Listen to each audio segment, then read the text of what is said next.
nosotros y está bien. A veces alguna cosa buena que viene a nuestra vida viene a ser como un aliciente o un refugio para nuestra vida, pero muchas veces suele ser pasajero y está bien que lo disfrutemos. Pero Jesús no tiene que ser algo pasajero en nuestra vida, sino que tiene que ser parte de nuestra vida y nosotros en Él todos los días de nuestra vida, mientras nosotros existamos en esta tierra. ¿Cuántos dicen amén? ¿Qué le parece? Para esto, quiero que veamos algo en la Biblia, que desde el primer día que lo leí, o leí acerca de esto, me llamó mucho la atención. Y cuando lo leí pensé que había mucha enseñanza en ello, y así fue. Y acerca de lo que quiero hablarte, o de lo que quiero que nosotros veamos, se encuentra en el libro de Números, capítulo 35. Y es acerca de las ciudades de refugio. No sé si usted ha escuchado acerca de esto antes, o usted lo ha leído antes en su Biblia. ¿Acerca de qué? De las ciudades de refugio. Y bueno, ¿qué tiene que ver las ciudades de refugio con Cristo? Sobre todo vamos a ver que hay mucho que nos enseña o tiene que ver con Cristo, las ciudades de refugio. ¿Quién es nuestro refugio? Cristo. Diga conmigo, Cristo. Cristo.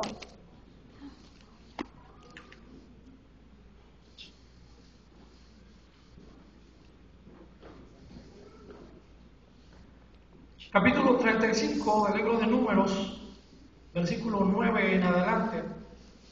No lo vamos a leer todos, pero lo vamos a parafrasear todo lo que está ahí. Pero quiero que leamos el primer versículo, el versículo 9. Dice: habló Jehová a Moisés diciendo: habla a los hijos de Israel y diles: cuando hayáis pasado al otro lado del Jordán, a la tierra de Canaán, os señalaré ciudades de refugio. Tendréis, dice, donde huye el homicida que hiriere a alguno de muerte sin intención. Y ahí lo vamos a dejar. Quiero explicarles un poquito acerca de esto.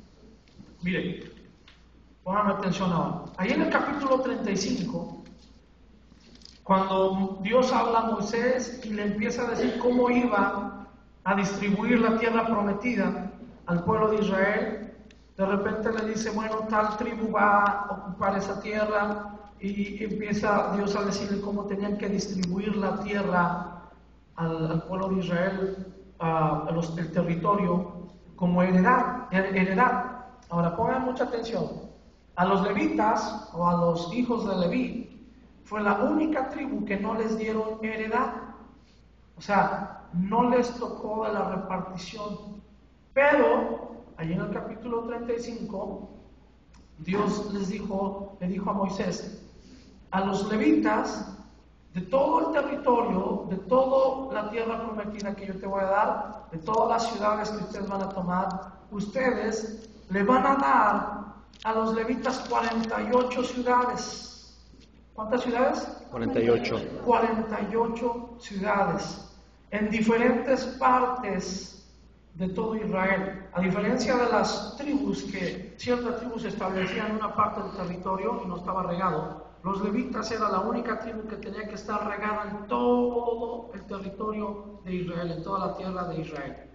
Y les dijo: de estas 48 ciudades que tú le vas a dar a los levitas, 6 de ellas van a ser las ciudades de refugio. Y ahorita quiero que usted y yo pongan mucha atención en esto, porque hay mucha enseñanza acerca de Jesucristo en eso. Y les dijo: estas 6 ciudades que tú vas a apartar, o ellos tienen que apartar como ciudades de refugio, son específicamente refugio para aquellos homicidas o aquellos que mataron o le quitaron la vida sin intención a alguien. En ese lugar ellos van a llegar a refugiarse. Y ahí del versículo 9 en adelante del capítulo 35, empieza Dios a decirle qué características deberían de tener esas ciudades, qué es lo que había o cómo se tenía que manejar la cuestión de los homicidas. Y quiero que usted ponga mucha atención en esto. Por ejemplo, se los voy a decir rápido.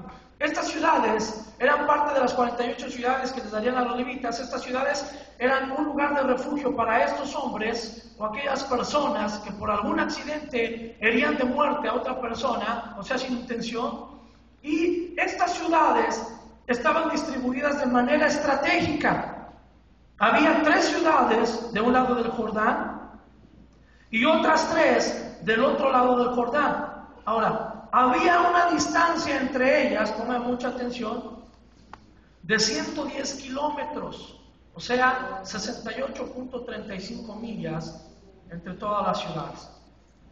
Ahora, ¿por qué estaba distribuida de esta manera? Para que cualquier ciudad en Israel pudiera tener una distancia aproximada, escúchenme bien, de unos 55 kilómetros, o sea, 34.17 millas entre cada ciudad.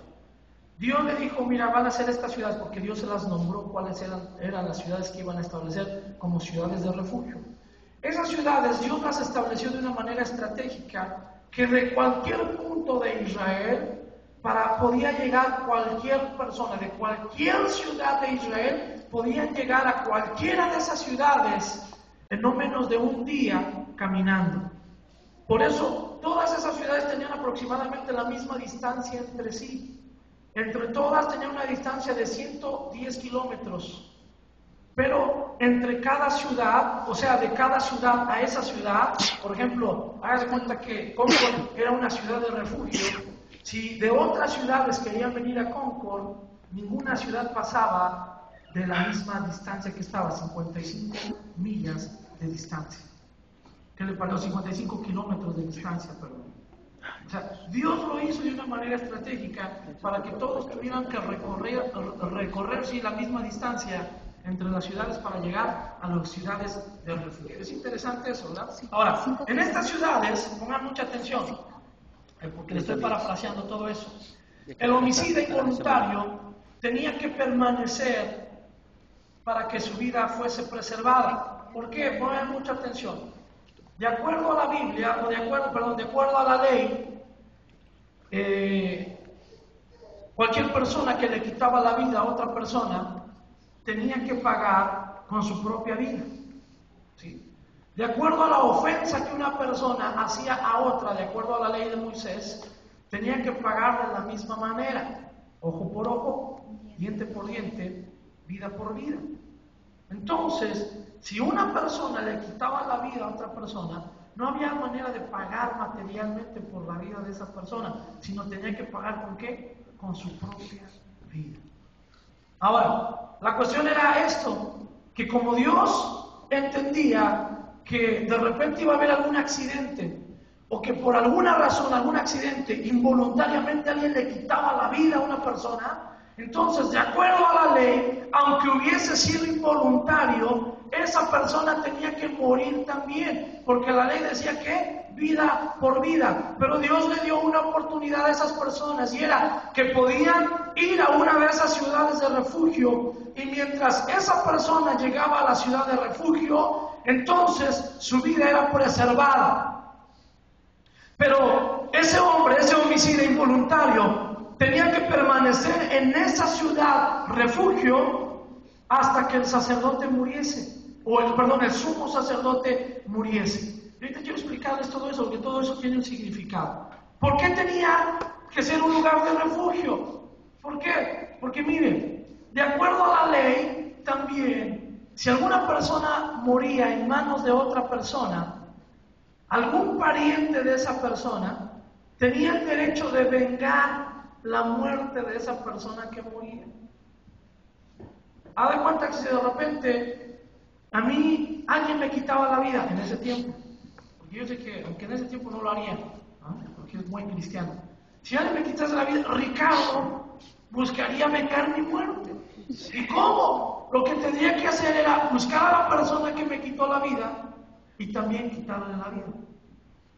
Pero de acuerdo a la ley, él sería inocente de la vida que él quitaba, porque era el vengador, así se le llama a la Biblia. Tiene un nombre como de luchador, ¿verdad? Y usted lo va a ver ahí en el capítulo 35. El vengador. Entonces, ¿qué sucedía? De repente, alguien asesinaba a su hermano sin querer. Era homicida. Ese hombre tenía que huir, inmediatamente tenía que huir a la ciudad de refugio.